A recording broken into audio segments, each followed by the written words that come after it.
O te whatalo fo lo tātou o te no, tātou mafuta fo i le nei o sa fau, i au si mai alau whaafonga. I le savalia i nei o le lua vā iasa o talu na whaanga soro le su e ino mōli mau i le whaamsinonga o le mai whai o sione, ma malele a tofu paulo o lo mōlia le tāu pule pule. E tangata vale le sa avea ma pāle mia le sunga atu i la epa lupe soli aisa i le malia le ngoi. O le asonga fua le vāia so nei le whaaua wina o le mata upu le whaamsinonga siria le tunuu. Na amatai o na wala au mōli maua i la ua o lo tua ia. Whaapema mōli mau tu ufafonga le mai ma malele. Wa whaalia se lo ia o lo tu lai mo se tasio i la ua. E ono mae asu e sueina maua i la ua lo mōlia i le solua o le vaio nei. Wa mae asu e sueina mōli maua leo leo, ma o lo talia le wha mae o mōli maua li tu o lo whaasanga iai mōli anga, ona i lo ai leo se aso e whai ai fola sanga ma whinaunga wha ai ua lo i tu a wai o le nei whaamasinoga.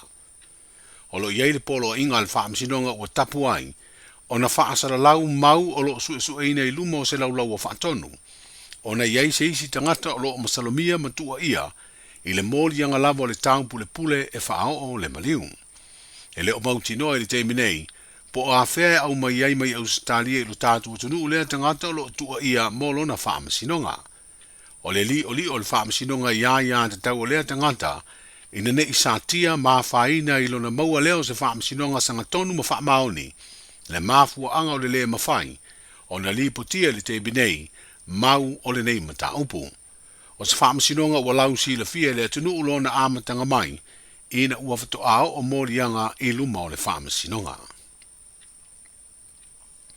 Wa whaelo le pūlenga le au nanga wa tā ua le TSS Group i se wheloa inga ma le silia le tō se lau.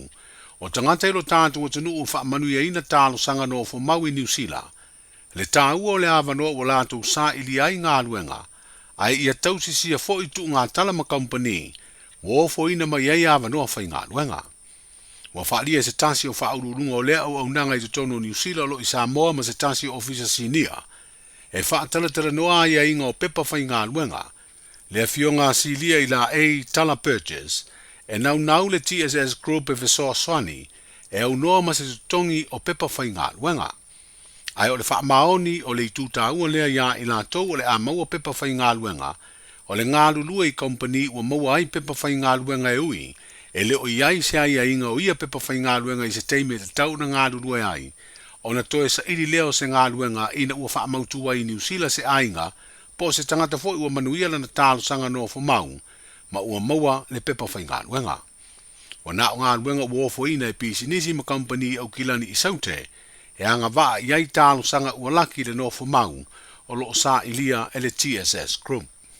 Mo le alfafte i le tua ono le ua, tau nuu le wha moe o le fo ina, a tau whaina ina ia maua se whailo inga ma i la tau ua maua pepa whai ngā luenga, le va le fitu se fulu malunga to le valu se fulu le ngato nei polo au sala fai ya nei le sa fai le filo inga ma ila to nei i polo ya no tau fai fa fai ngofi e fo i mo sala fai ya uni tau malanga mai la to ya fi la vai ya solo le tino e ya me se foi le nganga ina wa family ina le nei fa mo to tele la to o te ropo la foi no mera msalo pe la silia tu to se la ule sa ya ina ele ngato la to o mai o family ina ia a o la tau fo i o le o mai o maua le tala i nei whaasalalonga le sabat.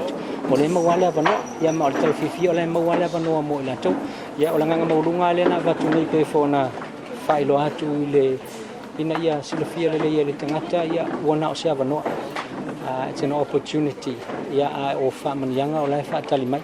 E le o iei fo i se pui ngā le official immigration ia mo mātou o le au mai le pe pa whainga ruenga ui lea. E le tapunia e ma ua le whaituto o te tala e le atua mo tātou tangata. Ia mana o fo i ave i le ngata o nei tausanga, ia ale tausanga fo, ia po le alava le umi e ma e whamanuia i le atua le nei au nanga. Ia te tala lava le ava noa mo la tū tangata e ui. Ia le fwisa wha i la tū o iei whawhitau. Ia o whawhitau e a fo i e au ngā e atia e fo i le aso atai au.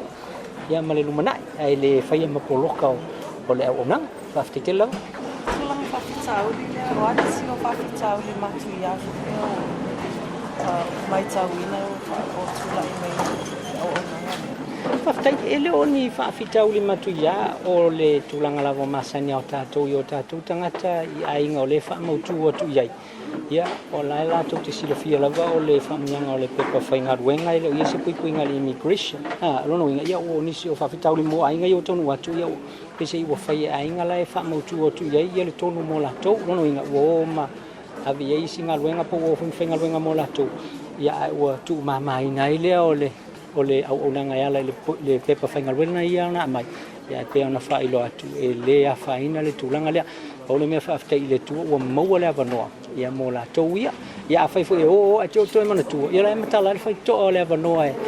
Ia fo i e toe fo i e tuai ma whai fo i sa mātou. Tala aile o ni whaafita uli e mātou ia ua lea wanoa ia ua tuu saunoina i le immigration. Ia whaaftai i le tua mō lea wanoa ua te tala mō tātou.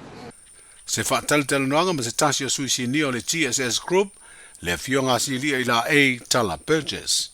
O le whaamalamalama ina o lea au nanga ma le lantou visoa swani, e sa ili pepa whai ngā luenga e au noa ma se tutongi, o le a o antu i sāli rolonga i sa vai le o ngā tutonu o le vai o sunei, pe a mai a whailoa inga ma whaatala noanga ma i lantou o manuia i le sei o le nofo mau, i le motu o uponu.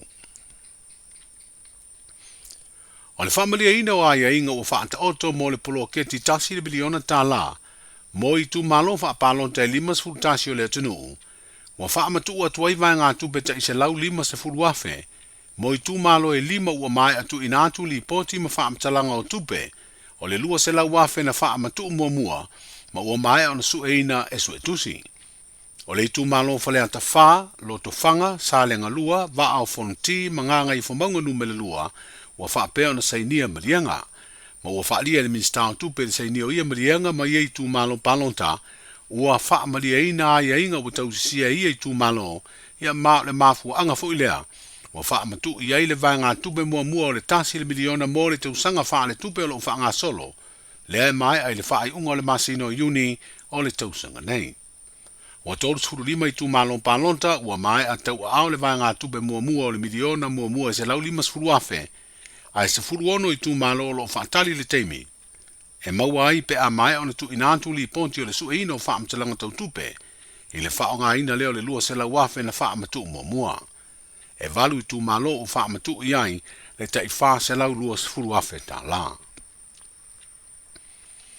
Wa sauni company waalele le Virgin Blue Australia, e toi tu lau ele lu tātu o tenu u lona waalele telefitu tolu fitu valu se lau, pe ato e amatalia na malanga i le vao Samoa ma Australia i le vaveao le solulu o le vae sonei, le ua wha moe moe tau nu i le malai vaale le wha vao malo i whaleolo i le wha i le vaveao.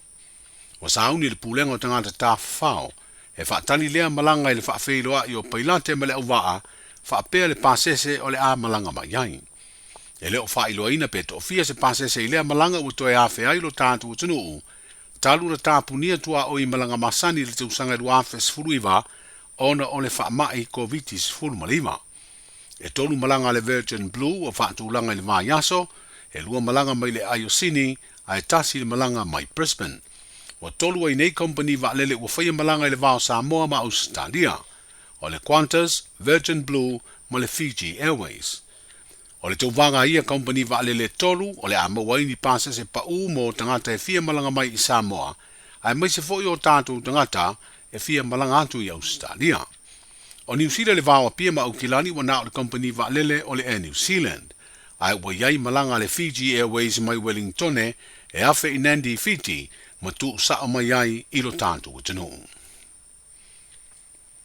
O se tala whaanoa noa o tau mawhaia li i matamaita i fōma i e ofo ina tonga fitinga, mo le tama o lua whalealo Tony Leniu, o le ave pasi na whaafo ina le malanga i le atu whangaloa, ai tu lai mai ai se whaalavelave, ina ua maliu le tama i le mauta ngase ngase o tupua tamasese mea o le matotua, i le awa uli o le susana tenei, a o tau fia i le potu mō ngase ngase tinga ina. Na wha mauni mai e se mōli mau le mauta ngase ngase, le maliu ai o le ave pasi, ono o le tū ngā o na manu anga mai le whaalavelave. O wha mawina i nei e to tasi o maliu mai lea whaalavelave te utavale, ai o le pasese na malanga i le pasi, lea na tonga fitia uma i le mauta ngase ngase i manu anga ua toi te tea uma i tua ua manuia. Ta wia na ia wha maise le anganga wha mawhanawhana o le atua, i le ainga o alo ma whanau wha apea umo, o no ole maliu o le tama i alua whalealo o Tony le niu, o ia e ana le whale pasi o le tuisa mau, i le fio anga o lauli. Wheloa ia tai au mo seisi wha apoponga, soifua.